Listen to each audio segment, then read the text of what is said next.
तो last part में हमने देखा था कि जाओ ने शियोकी को सेफ रहने के लिए कहा था क्योंकि एंशियंट टेम्पल वाले लोग उसे ढूंढ रहे थे। जिसके बाद जाओ कुछ मॉन्स्टर्स को रोकने चला गया था, लेकिन एक मॉन्स्टर ने उसे बहुत ज्यादा घायल कर दिया था। तो जाओ ने अपने ट्रैकिंग डिवाइस के थ्रू अपने अंदर टैबू पावर्स डाल ली थी और फिर उसकी मदद से उस मॉन्स्टर का सर कट कर दिया था। पर टैबू पावर यूज करने की वजह से उसकी मौत हो गई थी, जिससे गुस्सा होकर शियोकी ने एक ही अटैक से उस मॉन्स्टर को मार दिया था।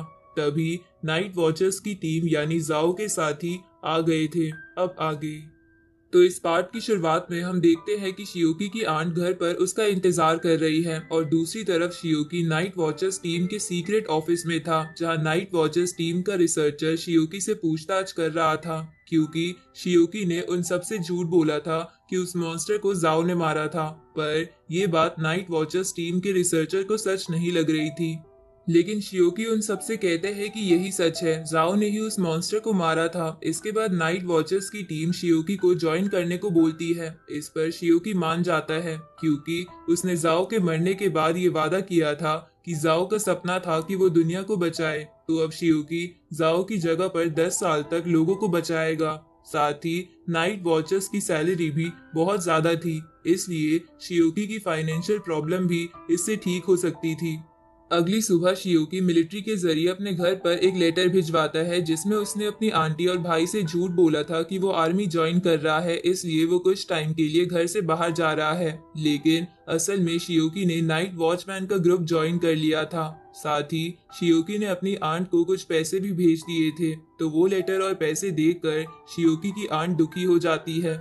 साथ ही शियोकी का भाई भी शॉक था। तभी शियोकी अपनी आंटी के पास कॉल करता है और वो ऐसे अचानक से जाने के लिए माफी मांगता है, पर आंटी शियोकी के ऊपर गुस्सा नहीं करती और उसे वहां अपना ध्यान रखने को कहती है। साथ ही शियोकी की आंट उससे कहती है कि जो पैसे उसने भेजे हैं वो उसकी शादी के लिए जमा कर लेगी, पर शियोकी अपनी आंट से बोलता है कि आपको वो पैसे अपने और भाई के ऊपर खर्च करने चाहिए क्योंकि उसे और पैसे हर साल गवर्नमेंट से मिलते रहेंगे। इसके बाद हम देखते हैं नाइट वॉचर्स टीम के कैप्टन ने शियोकी के कहने पर उसके घर के बाहर एक प्रोटेक्टिव बैरियर लगा दिया था जिससे उसकी फैमिली डीमन से सेफ रहे। इधर नाइट वॉचर्स की टीम शियोकी की ट्रेनिंग शुरू कर देती है, जहां सबसे पहले टीम का स्नाइपर शियोकी का शूटिंग टेस्ट लेता है, जिसमें शियोकी अपने टारगेट को एक बार भी हिट नहीं कर पाता। ये देखकर वो स्नाइपर समझ जाता है कि शियोकी ने गन पहले कभी नहीं चलाई है। जिसके बाद टीम की होंगिंग नाम की लड़की शियोकी की फिजिकल ट्रेनिंग करवाती है, जिसमें भी शियोकी ज्यादा अच्छा परफॉर्म नहीं कर पाता है। रात में वो रिसर्चर शियोकी को समझाता है कि उसके पास किंग ऑफ गॉड मिशेल की पावर्स है, इसलिए बहुत से लोग उसे पकड़ने की कोशिश करेंगे जिससे दुनिया खतरे में पड़ सकती है। इसलिए शियोकी को जल्द से जल्द अपनी पावर्स के बारे में जानना होगा। इसके बाद उस टीम की छोटी लड़की जियाओ शियोकी को वर्चुअल वर्ल्ड में लेकर जाती है, जहां वो उसे बताती है कि हमारे पास एक स्पेशल सॉफ्टवेयर है जिससे पता चल जाता है कि कोई पर्सन किस लेवल पर है। इसके बाद वो शियोकी का लेवल टेस्ट करती है जो कि लेवल 1 बेसल लेवल था। साथ ही वो शियोकी को बताती है कि 6 कल्टीवेशन लेवल्स होते हैं जिसमें क्लैन लेवल सबसे पावरफुल होता है। तो ये सब जानकर शियोकी अगले दिन रिसर्चर से पूछता है कि क्या कोई अब तक क्लेन लेवल पर पहुंचा है। इस पर वो रिसर्चर बताता है कि अब तक टोटल 5 लोग क्लेन लेवल पर पहुंचे हैं, जिनमें से एक तो नाइट वॉचर्स का कमांडर है, पर बाकी 4 लोग कहाँ हैं ये किसी को नहीं पता। अब शियोकी की ऐसी ही ट्रेनिंग चलती रहती है, जहां कुछ दिनों बाद भी शियोकी अपने टारगेट को शूट नहीं कर पा रहा था। तो वो स्नाइपर शियोकी से कहता है कि वो शूटिंग के लिए अपनी एबिलिटी का यूज क्यों नहीं कर रहा, पर शियोकी अपनी पावर्स यूज करने के बाद भी ठीक से शूट नहीं कर पा रहा था। आगे उसी टीम का मो नाम का बंदा शियोकी की स्पीड ट्रेनिंग करवाने लगता है, जहां ऐसा करते हुए वो उसकी पावर्स के बारे में पूछता है। तो शियोकी उसे उन सभी पावर्स के बारे में बता देता है जो उसे नाइक्स को ठीक करने के बाद मिली थी। ये जानकर मो हैरान होते हुए कहता है कि किंग ऑफ गॉड्स के पास तो बहुत अच्छी अच्छी पावर्स होनी चाहिए थी, तो तुम्हें सिर्फ ऐसी पावर्स कैसे मिल सकती है। तभी वो शियोकी की तरफ देखता है जो स्पीड ट्रेनिंग में भी अच्छा परफॉर्म नहीं कर पा रहा था। रात को शियोकी रिसर्चर से पूछता है कि किंग ऑफ गॉड मिशेल के पास कौन कौन सी पावर्स थी। इस पर वो रिसर्चर बताता है कि हमें मिशेल की पावर्स के बारे में ज्यादा नहीं पता है, बट हमारी एक ओल्ड साइंटिस्ट की बुक में मिशेल की पावर्स के सेक्शन में बस चमत्कार लिखा है, पर किसी को उसका मतलब नहीं पता। अब कुछ दिन बीत जाते हैं जहां धीरे धीरे शियो की स्पीड और फिजिकल ट्रेनिंग में काफी अच्छा परफॉर्म करने लगता है। साथ ही वो छोटी लड़की जियाओ जब शियोकी की मेंटल स्ट्रेंथ की ट्रेनिंग करवा रही थी तो वो भी शियोकी की ग्रोथ देखकर हैरान थी।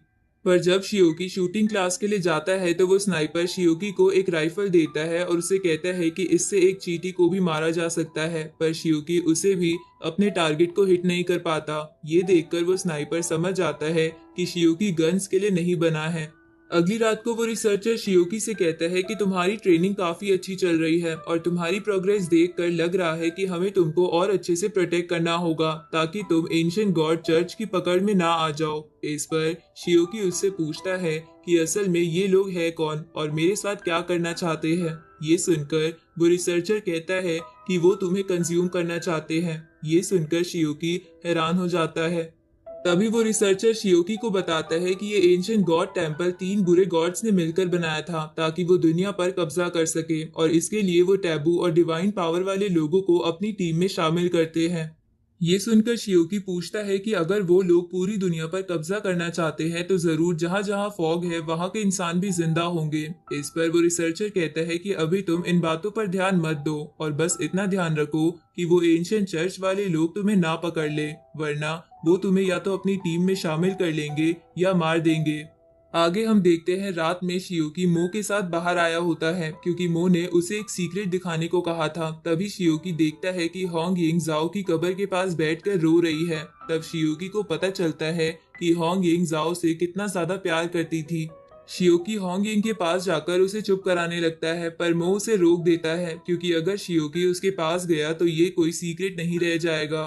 तभी शियोकी देखता है कि वो वहाँ अकेला नहीं है बल्कि ग्रुप का हर मेंबर वहाँ है और हर कोई जाओ को मिस कर रहा है। अब ये सब देखकर शियोकी भी इमोशनल हो जाता है और सीधा घर जाकर सो जाता है जहाँ वो ड्रीम में नाइक्स के पास आया हुआ था, जहाँ वो नाइक्स को उसकी मेडिसिन देता है। पर नाइक्स को शियोकी का मूड ठीक नहीं लग रहा था, इसलिए वो उससे पूछती है कि बेटा क्या कोई प्रॉब्लम हुई है, लेकिन शियोकी उसे कुछ नहीं बताना चाहता था। तो नाइक्स उसे कहती है कि बेटा हम एक फैमिली है, तुम्हें मेरे साथ बात शेयर करनी चाहिए। इस पर शियोकी उसे बताता है कि मेरा एक दोस्त था जो दुनिया को बचाना चाहता था पर वो अब इस दुनिया में नहीं है, इसलिए मैंने कुछ समय के लिए उसका काम संभाल लिया है, पर मुझे नहीं लग रहा है कि मैं उसकी तरह दुनिया को बचा पाऊंगा। ये सुनकर नाइक्स कहती है कि तुम्हें किसी के जैसा बनने की जरूरत नहीं है वरना तुम खुद की जिंदगी ठीक से नहीं जी पाओगे। इसके बाद नाइक्स बोलती है कि मुझे लग रहा है कि तुम्हारी जान को खतरा हो सकता है, इसलिए मैं तुम्हें अपना ब्रेसलेट देना चाहती हूँ जो तुम्हें प्रोटेक्ट करेगा। लेकिन तभी नाइक्स को याद आता है कि वो ब्रेसलेट उसके पास नहीं है और वो शियोकी से कहती है कि मेरा ब्रेसलेट 5 साल पहले एक लड़की ने मुझे हराकर ले लिया था जो इसी हॉस्पिटल के 3rd फ्लोर पर रहती है। ये सुनकर शियोकी 3rd फ्लोर पर जाने लगता है जहाँ जाते हुए वो सोच रहा था कि कोई आम लड़की कैसे क्वीन ऑफ डार्कनेस को हरा सकती है। अब 3rd फ्लोर पर पहुंचने के बाद शियोकी को एक रूम में एक लेटर मिलता है जिसमें उस लड़की ने शियोकी को लिखा था कि तुम इस हॉस्पिटल के मालिक हो और मैं इस हॉस्पिटल की गेस्ट थी। साथ ही मैंने कुछ समय के लिए तुम्हारी पेशेंट का एक ब्रेसलेट लिया है जो मैं वापस आकर लौटा दूंगी। उसी वक्त शियोकी देखता है कि उस हॉस्पिटल के पीछे हलचल हो रही है तो शियोकी वहां चला जाता है जहां उसे एक जेल में वही डीमन मिलता है जिसकी वजह से जाओ मरा था। वो डीमन बाहर निकलने की काफी कोशिश कर रहा होता है। तभी शियोकी अपनी थोड़ी सी पावर रिलीज करता है जिससे वो डीमन दूर जाकर गिरता है। अब शियोकी के सामने एक नोट आता है जिससे उसे पता चलता है कि उसने इस क्रिएचर को मारा था तो शियोकी चाहे तो इस मॉन्स्टर की सोल को खत्म कर सकता है या फिर इसकी फियर वैल्यू 60 से ऊपर करके इसे इस हॉस्पिटल की नर्स बना सकता है, जिसके बाद वो इस हॉस्पिटल की रक्षा भी करेगा। अब शियोकी अपने एक अटैक से उसका हाथ काट देता है और उसका गला पकड़ लेता है। फिर शियोकी उस मॉन्स्टर का माइंड रीड करता है जिससे उसे पता चल गया था कि इस मॉन्स्टर को कुछ खिलाकर इतना स्ट्रांग बनाया गया था और उसे एंशिएंट चर्च के एक आदमी ने ये चीज खिलाई थी। साथ ही उसकी मदद से शियोकी को एंशिएंट चर्च के बारे में भी काफी कुछ पता चल जाता है। फिर शियोकी उस मॉन्स्टर का गला काफी जोर से दबाने लगता है और अब उस मॉन्स्टर की आंखों में भी डर दिख रहा था। पर शियोकी उस मॉन्स्टर से कहता है कि वो उसके ऊपर बिल्कुल दया नहीं करेगा। और इस हॉस्पिटल की नर्स नहीं बनाएगा क्योंकि उसने काफी खास इंसान को मारा है। ये कहकर शियोकी उस मॉन्स्टर को मार देता है। अब अगले सीन में शियोकी कैप्टन के साथ स्वॉर्ड ट्रेनिंग कर रहा था, जहां कैप्टन के पास लकड़ी की स्वॉर्ड थी, लेकिन फिर भी शियोकी उसे छू भी नहीं पा रहा था। इसलिए कैप्टन उससे कहता है कि हमारी टीम में जाओ सबसे अच्छा स्वॉर्ड फाइटर था, जबकि उसके पास तो टैबू पावर्स भी नहीं थी। ये सुनकर शियोकी को जाओ की याद आने लगती है और वो गुस्से में एक ही अटैक से कैप्टन की स्वॉर्ड को कट कर देता है। ये देखकर कैप्टन शियोकी से थोड़ा इम्प्रेस हो गया था। इसके बाद कैप्टन सीरियस होकर शियोकी से फाइट करने लगता है। आगे हम देखते हैं शियोकी जाओ का ट्रैकर और स्वॉर्ड अपने साथ लेकर सो रहा होता है क्योंकि उसे उसकी याद आ रही थी। दूसरी तरफ हम शियोकी के उसी क्लासमेट को देखते हैं जिसने क्लास में आने के लिए शियोकी की मदद की थी, जो अपनी क्लास की एक लड़की को डीमन में बदलते हुए देखकर डर गया था और मदद के लिए वो जल्दी से शियोकी को ही कॉल कर देता है। अब इसी के साथ ये पार्ट यहीं खत्म होता है।